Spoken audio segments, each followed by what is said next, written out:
여랑여랑 시작합니다. 정치부의 이동원 기자 나왔습니다. 자, 이 기자, 첫 번째 내용은 채널A가 단독 취재를 했는데요. 박근혜 전 대통령 저자 한번 만나보세요. 어떤 저자입니까? 네, 박근혜 전 대통령은 외부 병원에서 어깨 수술과 치료를 마치고 지금 서울구치소에 재수감됐는데요. 정치인이나 가족은 만나지 않고 변호인인 유영하 변호사만 일주일에 2번씩 접견을 하고 있습니다. 유영하 변호사가 박 전 대통령에게 책을 한 권 넣어줬는데 박 전 대통령이 책을 읽고 난 다음에 저자를 한번 만나보라고 했다고 합니다. 인상 깊게 읽었다는 뜻일 텐데 어떤 책인가요? 그 전직 외교관인 신상목 씨가 쓴 학교에서 가르쳐주지 않는 일본사라는 책입니다. 신 씨는 외교관 시절 일본 관련 업무를 주로 담당했는데요. 1603년부터 1867년까지를 일본 에도 시대, 그러니까 에도는 도쿄의 옛 이름이고요. 이 에도 시대가 어떻게 일본의 근대화 성공에 기여했는지 살펴본 책입니다. 저자는 에도 시대에 대해서 이렇게 평가했습니다. 세상이 변화하고 있음을 이해하고 자신들의 세계적인 조류에서 좌표를 찍을 수 있을 정도의 세계를 바라보는 관점, 이해력은 갖게 되었던 그런 시대가 에도 시대라고 저는 보고 있습니다.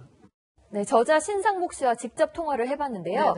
유영하 변호사에게 박 전 대통령 얘기를 들었냐고 물어봤더니 유영하 변호사가 찾아와서 만난 건 맞지만 자세한 얘기는 해줄 수 없다. 노코멘트라고 말했습니다. 박 전 대통령이 문재인 정부 이후에 악화된 한일 관계에 대해서 뭔가 어떤 소회를 전달했을 가능성은 있습니다. 박 전 대통령이 원래 역사책을 좋아한다고 들었어요. 자, 박 전 대통령 이번 주 크리스마스에 수감 생활 1000일을 맞게 됩니다. 지금 어떻게 지내고 있습니까? 네, 유영하 변호사가 방금 소개해드린 책 외에도 한국, 한국인, 자치통감 등을 읽어보라고 넣어줬다고 하고요. 그 구치소에서 텔레비전은 잘 보지 않지만 지지자들이 편지에 신문기사를 적어서 넣어주는 걸 모두 읽는다고 합니다. 아무래도 자신에게 유리한 정보나 주장을 주로 접할 것으로 보입니다. 박 전 대통령 사면설이 계속 나왔었지만 사실 연말엔 어렵다 이런 보도도 나갔었죠. 자, 두 번째 주제 보겠습니다. 네, 화한의 정체는 전현직 총리의 모습이 나오는데요. 어떤 내용입니까? 네, 잠실 롯데월드 타워 안에 있는 최고급 S 레지던스에서 일어난 일입니다. 얼마 전에 한 누리꾼이 SNS에 S 레지던스 거주자라고 하면서 입주자 송년회 사진을 한 장 올렸는데요. 그 송년회 화환이 배달됐는데 보시는 것처럼 국무총리 이낙연, 한국당 황교안 대표 등 유력 정치인들 이름이 적혀 있었습니다. 이낙연, 황교안이면 차기 대선 주자잖아요. 전현직 총리이기도 하지만 정말 이 화환을 보냈습니까? 그 SNS 사진이 지금은 삭제된 상태인데요. 그 황교안 대표 화환 같은 경우에는 저희가 직접 비교해봤더니 정식 명칭인 자유한국당이 아니라 한국당이라고만 돼 있습니다. 일단 국무총리실과 황교안 대표실 모두 그런 화환을 보낸 적이 없다고 부인했습니다. 그렇다면 이 화환은 누가 보낸 걸까요? 그 S 레지던스 측은 입주자 자체 모임이기 때문에 확인해 줄 수 없다는 입장인데요.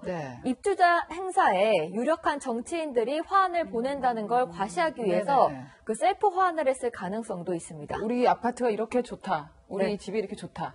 S레지던스 같은 경우는 분양가가 수십억 원대 이를 만큼 굉장히 비싼 아파트 아닙니까? 유명인도 많이 살고 있죠? S레지던스는 잠실 롯데월드타워 44층에서 70층에 있는 초대형, 초고가 오피스텔입니다. 최고 가격은 220억 원이나 하는데요. 수십억 원이 아니고 220억 원이요? 최고 가격이요. 그 이곳에 살고 있는 유명인으로는 신격호 롯데그룹 총괄회장, 배우 조인성과 클라라, 가수 김준수 씨 등이 있습니다. 지금 나오는 영상이요. 김준수 씨 집인데요. 그 김 씨는 S 레지던스에 대해서 이렇게 말했습니다. 저도 강보다 여기를 좋아하는 게 되게 현란하잖아요. 저녁 되면 저기가 되게 현란하거든요. 이게 갈 생각은 없었는데 너무 재밌어 보여서 가야겠다. 부자들이 사는 곳이라는 걸 느낄 수가 있고요. 자, 화한 얘기로 돌아보겠습니다. 자, 이낙연 총리는 곧 총리를 그만두게 될 텐데 정말 종로에 출마할까요? 그 지금 정세균 전 국회의장이 총리가 되면은 그 종로가 비잖아요. 이낙연 총리가 그 자리에 갈 가능성이 크고요.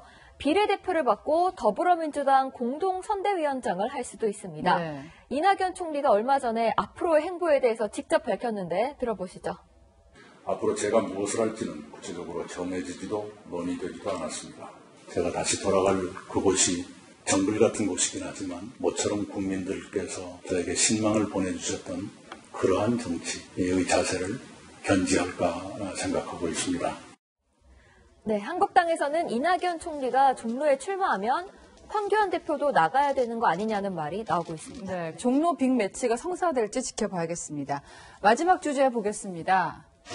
홍준표 전 자유한국당 대표 개가 짖어도 기차는 간다. 예전에도 이 말을 한 적이 있는데 또 했어요. 네, 예. 홍준표 전 대표가 어제 SNS에서 한 말인데요. 한국당은 험지 출마 요구를 거부하는 거물급 인사들을 내년 총선 공천에서 배제하는 방안을 검토하는 것으로 알려졌습니다. 예. 홍 전 대표는 험지가 아닌 고향 경남 출마를 원하는 걸로 알려졌는데요. 홍 전 대표는 나는 니들과 달리 대선을 보고 총선에 나가는 거다.